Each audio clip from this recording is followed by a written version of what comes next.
इस कहानी को सुनने के बाद अगर किसी की आंखों में आंसू ना आए तो वो इंसान शायद पत्थर दिल होगा। दोस्तों, एक प्राथमिक स्कूल में अंजलि नाम की एक टीचर थी। वो कक्षा 5 की क्लास टीचर थी। उसकी एक आदत थी कि वह कक्षा में आते ही हमेशा लव यू ऑल बोला करती थी, मगर वो जानती थी कि वह सच नहीं बोल रही है। वह कक्षा के सभी बच्चों से एक जैसा प्यार नहीं करती थी। कक्षा में एक ऐसा बच्चा था जो उनको फटी आंख भी नहीं भाता था। उसका नाम था राजू। राजू मैली कुचली स्थिति में स्कूल आया जाया करता था। उसके बाल खराब होते, जूतों के बंद खुले, शर्ट के कॉलर पर मैल के निशान। पढ़ाई के दौरान भी उसका ध्यान कहीं और ही होता था। मैडम के डांटने पर वह चौंक कर उन्हें देखता, मगर उसकी खाली खाली नजरों से साफ पता लगता रहता कि राजू शारीरिक रूप से कक्षा में उपस्थित होने के बावजूद भी मानसिक रूप से गायब है। धीरे धीरे मैडम को राजू से नफरत सी होने लगी। क्लास में घुसते ही राजू मैडम की आलोचना का निशाना बनने लगता। सब बुराई के उदाहरण राजू के नाम पर किए जाते। बच्चे उस पर खिलखिलाकर हंसते और मैडम उसको अपमानित करके संतोष प्राप्त करती। राजू ने हालांकि किसी बात का कभी कोई जवाब नहीं दिया था। मैडम को वह एक बेजान पत्थर की तरह लगता जिसके अंदर आत्मा नाम की कोई चीज नहीं थी। प्रत्येक डांट, व्यंग और सजा के बावजूद वह बस अपनी भावनाओं से खाली नजरों से उन्हें देखा करता और सिर झुका लेता। मैडम को अब इससे गंभीर नफरत हो चुकी थी। पहला सेमेस्टर समाप्त हुआ और प्रोग्रेस रिपोर्ट बनाने का चरण आया तो मैडम ने राजू की प्रगति रिपोर्ट में ये सब बुरी बातें लिख डाली। प्रगति रिपोर्ट माता पिता को दिखाने से पहले हेडमास्टर के पास जाया करती थी। उन्होंने जब राजू की प्रोग्रेस रिपोर्ट देखी तो मैडम को बुला लिया। मैडम, प्रगति रिपोर्ट में कुछ तो राजू की प्रगति भी लिखनी चाहिए। आपने तो जो कुछ लिखा है इससे राजू के पिता बिल्कुल निराश हो जाएंगे। मैडम ने कहा, मैं माफी मांगती हूँ, लेकिन राजू एक बिल्कुल ही अशिष्ट और निकम्मा बच्चा है। मुझे नहीं लगता कि मैं उसकी प्रगति के बारे में कुछ लिख सकती हूँ। मैडम घृणित लहजे में बोलकर वहाँ से उठकर चली गई और फिर स्कूल की छुट्टी हो गई।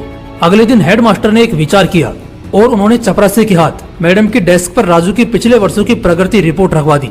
अगले दिन मैडम ने कक्षा में प्रवेश किया तो रिपोर्ट पर नजर पड़ी। पलटकर देखा तो पता लगा कि यह राजू की प्रगति रिपोर्ट है। मैडम ने सोचा कि पिछली कक्षाओं में भी राजू ने निश्चय ही यही गुल खिलाए होंगे और फिर उन्होंने कक्षा 3 की रिपोर्ट खोली। रिपोर्ट पढ़कर उनकी आश्चर्य की कोई सीमा नहीं रही जब उन्होंने देखा कि रिपोर्ट उसकी तारीफों से भरी पड़ी है। उसमें लिखा था, राजू जैसा बुद्धिमान बच्चा मैंने आज तक नहीं देखा। बेहद संवेदनशील बच्चा है और अपने मित्रों और शिक्षक से बेहद लगाव रखता है। अंतिम सेमेस्टर में भी राजू ने प्रथम स्थान प्राप्त किया है। इसके बाद मैडम ने कक्षा 4 की रिपोर्ट खोली। इसमें लिखा था, राजू अपनी माँ की बीमारी से बहुत तनाव में है। उसका ध्यान पढ़ाई से हट रहा है। राजू की माँ को अंतिम चरण का कैंसर हुआ है। घर पर उसका कोई और ध्यान रखने वाला नहीं है, जिसका गहरा प्रभाव उसकी पढ़ाई पर पड़ा है। नीचे हेडमास्टर ने लिखा कि राजू की माँ मर चुकी है और इसके साथ ही राजू के जीवन की चमक और रौनक भी। उसे बचाना होगा इससे पहले कि बहुत देर हो जाए। ये पढ़कर मैडम के दिमाग पर भयानक बोझ हावी हो गया। कांपते हाथों से उन्होंने प्रगति रिपोर्ट बंद की। मैडम की आंखों से आंसू एक के बाद एक गिरने लगे। मैडम ने साड़ी से अपने आंसू पोंछे। अगले दिन जब मैडम कक्षा में दाखिल हुई तो उन्होंने अपनी आदत के अनुसार अपना पारंपरिक वाक्यांश आई लव यू ऑल दोहराया, मगर वह जानती थी कि वह आज भी झूठ बोल रही है, क्योंकि इसी क्लास में बैठे एक उलझे बालों वाले बच्चे राजू के लिए जो प्यार वह आज अपने दिल में महसूस कर रही थी, वह कक्षा में बैठे और किसी भी बच्चे से अधिक था। पढ़ाई के दौरान उन्होंने रोजाना दिनचर्या की तरह एक सवाल राजू पर दागा और हमेशा की तरह राजू ने सिर झुका लिया। जब कुछ देर तक मैडम से डांट फटकार और बाकी स्टूडेंट्स की हंसी की आवाज उसके कानों में नहीं पड़ी तो उसने अचंभे में सिर उठाकर मैडम की ओर देखा तो उनके माथे पर आज गुस्सा नहीं था, वो मुस्कुरा रही थी। उन्होंने राजू को अपने पास बुलाया और उसे सवाल का जवाब बताकर जबरन दोहराने के लिए कहा। राजू 3-4 बार के आग्रह के बाद अंततः बोल ही पड़ा। इसका जवाब देते ही मैडम ने न सिर्फ खुद कुसंदाज होकर तालियां बजाई बल्कि सभी बच्चों से भी बजवाई। फिर तो यह दिनचर्या बन गई। मैडम हर सवाल का जवाब अपने आप बताती और फिर उसकी खूब सराहना और तारीफ करती। प्रत्येक अच्छा उदाहरण राजू के कारण दिया जाने लगा। धीरे धीरे पुराना राजू सन्नाटे की कब्र फाड़कर बाहर आ गया। अब मैडम को सवाल के साथ जवाब बताने की जरूरत नहीं पड़ती। वह रोज सही उत्तर देकर सभी को प्रभावित करता और नए नए सवाल पूछकर सबको हैरान भी करता। उसके बाल अब कुछ हद तक सुधरे हुए होते, कपड़े भी काफी हद तक साफ होते, जिन्हें शायद वह खुद धोने लगा था। देखते ही देखते साल समाप्त हो गया और राजू ने दूसरा स्थान हासिल कर कक्षा 5वीं पास कर ली। यानी अब वह दूसरी जगह स्कूल में दाखिल होने के लिए तैयार था। कक्षा 5वीं के विदाई समारोह में सभी बच्चे मैडम के लिए सुंदर उपहार लेकर आए और मैडम की टेबल पर ढेर लग गया। इन खूबसूरती से पैक हुए उपहारों में एक पुराने अखबार में 72 सलीके से पैक हुआ एक उपहार भी पड़ा था। बच्चे उसे देखकर हंस रहे थे। किसी को जानने में देर नहीं लगी कि ये उपहार राजू लाया होगा। मैडम ने उपहार के इस छोटे से पहाड़ में से लपक कर राजू वाले उपहार को निकाला। खोलकर देखा तो उसके अंदर एक महिलाओं द्वारा इस्तेमाल करने वाली इत्र की आदि इस्तेमाल की हुई शीशी और हाथ में पहनने वाला एक बड़ा सा कंगन था जिसके ज्यादातर मोती झड़ चुके थे। मैडम ने चुपचाप इस इत्र को खुद पर छिड़का और हाथ में कंगन पहन लिया। यह दृश्य देखकर सब बच्चे हैरान रह गए, खुद राजू भी। आखिर राजू से रहा नहीं गया और मिस के पास आकर खड़ा हो गया। कुछ देर बाद उसने अटक अटक कर मैडम को बोला, आज आप में से मेरी माँ जैसी खुशबू आ रही है। इतना सुनकर मैडम की आंखों में आंसू आ गए और मैडम ने राजू को अपने गले से लगा लिया। राजू अब दूसरी स्कूल में जाने वाला था। राजू ने दूसरी जगह स्कूल में दाखिला ले लिया था। समय बीतने लगा।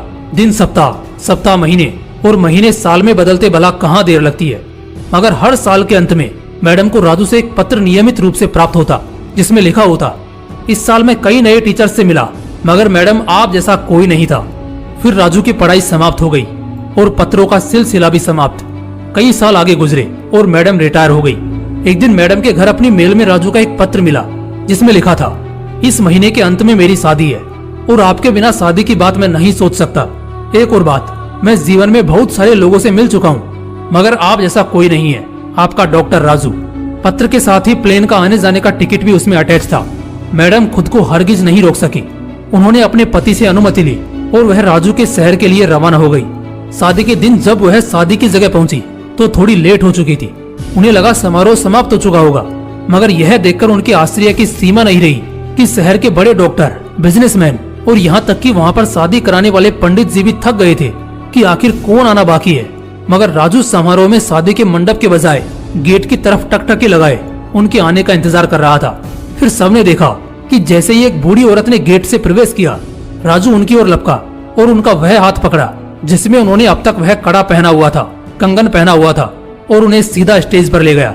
राजू ने मायक हाथ में पकड़कर कुछ यूं बोला, दोस्तों आप सभी हमेशा मुझसे मेरी माँ के बारे में पूछा करते थे और मैं आप सबसे वादा किया करता था कि जल्द ही आप सबको उनसे मिलाऊंगा। ध्यान से देखो, ये है मेरी प्यारी सी माँ, दुनिया की सबसे अच्छी है मेरी माँ, यह है मेरी माँ है। दोस्तों इस सुंदर सी कहानी को सिर्फ शिक्षक और शिष्य के रिश्ते के कारण ही मत सुनिएगा। अपने आसपास देखें, राजू जैसे कई फूल मुरझा रहे हैं जिन्हें आपका जरा सा ध्यान, प्यार और स्नेह नया जीवन दे सकता है। जय हिंद, जय श्री कृष्ण।